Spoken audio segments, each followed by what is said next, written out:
Hello everyone and welcome back to the channel. Today we're journeying back to a time of grand adventure, untamed islands, and a creature that captured the world's imagination. We're talking about the one, the only, the eighth wonder of the world, King Kong. But where did this colossal ape come from? To find the answer, we have to travel back to the early 1930s, to the mind of a visionary filmmaker named Marion C. Cooper. Cooper was an adventurer, a pilot, a true real-life action hero. He had this wild idea, a dream of a giant gorilla battling airplanes atop the tallest building in the world.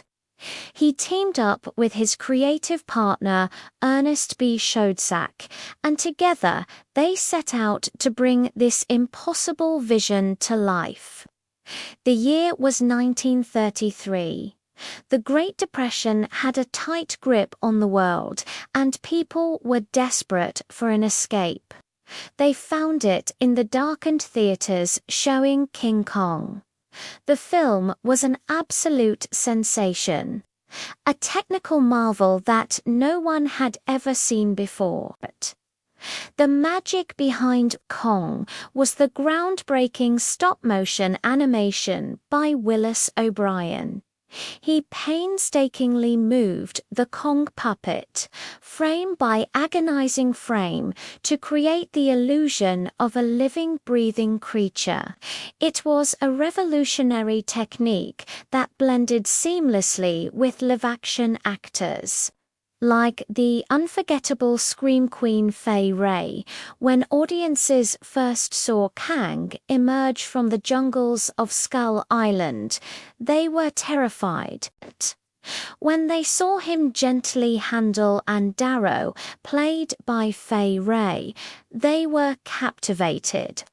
And when they watched his tragic final stand atop the Empire State Building, their hearts broke. The film's final line, "It wasn't the airplanes. It was beauty killed the beast," became instantly iconic. It summed up the entire story. Kong wasn't just a monster. He was a tragic hero, a force of nature torn from his home and destroyed by a world he didn't understand. The success was so immense that a sequel, Son of Kang, was rushed into production and released the very same year. While it had a lighter, more comedic tone and didn't quite capture the epic scale of the original, it proved that the public's appetite for giant apes was far from satisfied. But Kong's story was just beginning. He became more than just a movie monster. He became a cultural icon. He was the ultimate symbol of the fish-out-of-water story, the misunderstood outsider.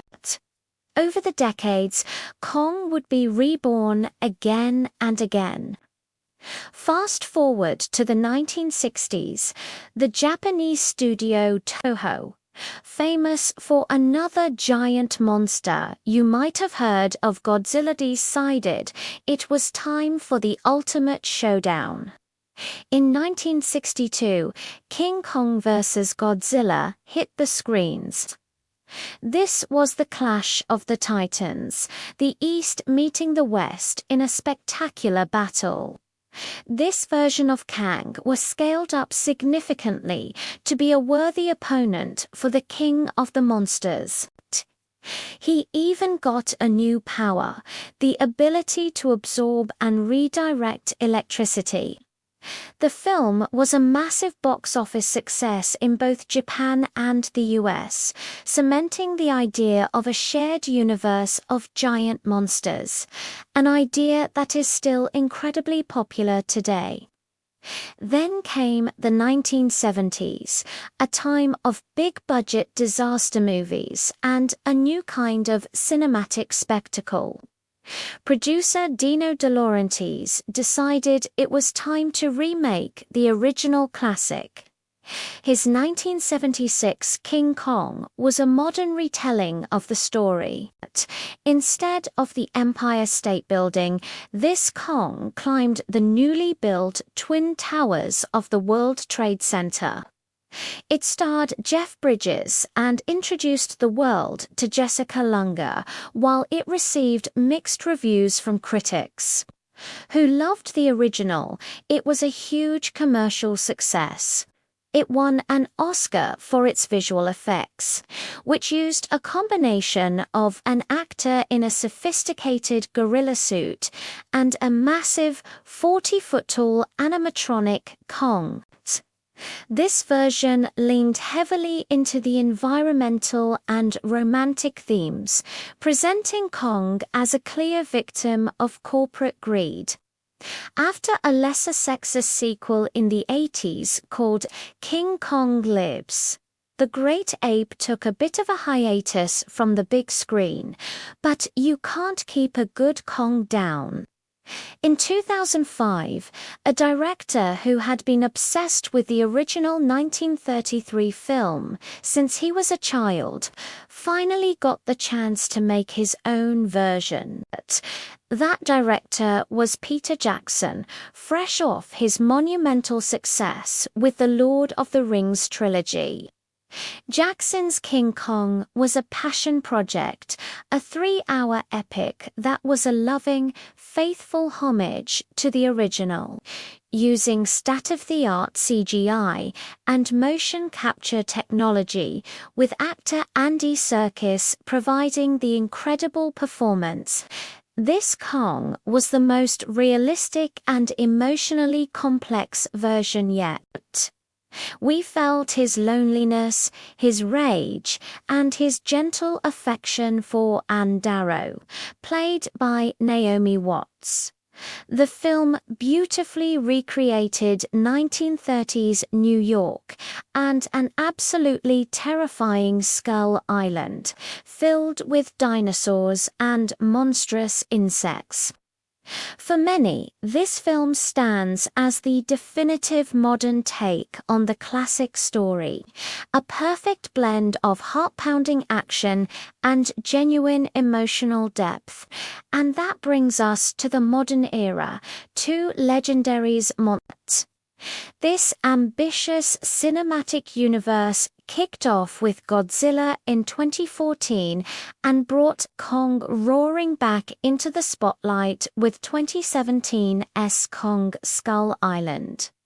This film was a vibrant, action-packed adventure set in the 1970s during the Vietnam War. It reimagined Skull Island as a breathtaking and perilous world, a land of gods and monsters where Kong is not just an animal, but a king, a protector of his island's delicate ecosystem. This Kang was younger, more of a brawler, and absolutely massive, the biggest he'd ever been on screen, setting the stage for his inevitable rematch with Godzilla. That rematch finally came in 2021 with Godzilla vs. Kong. This was the blockbuster event fans had been waiting for since 1962. The film delivered on its promise of an epic clash between the two most famous monsters in history. The visual effects were spectacular, the battles were earth-shattering, and it was pure, unadulterated fun. It also delved deeper into the lore of the Titans, introducing the Hollow Earth, a hidden world at the planet's core, revealing that Kong's species originated there. The latest chapter, Godzilla x Kong, The New Empire, takes things even further. It sees the two former rivals teaming up to face a new, even greater threat from the Hollow Earth. It shows that Kong's journey is far from over.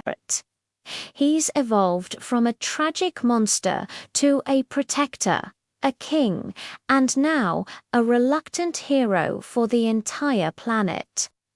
So, why has King Kong endured for over 90 years? Why do we keep coming back to this story? I think it's because Kong represents something primal and powerful within all of us. He's the embodiment of nature's untamable spirit.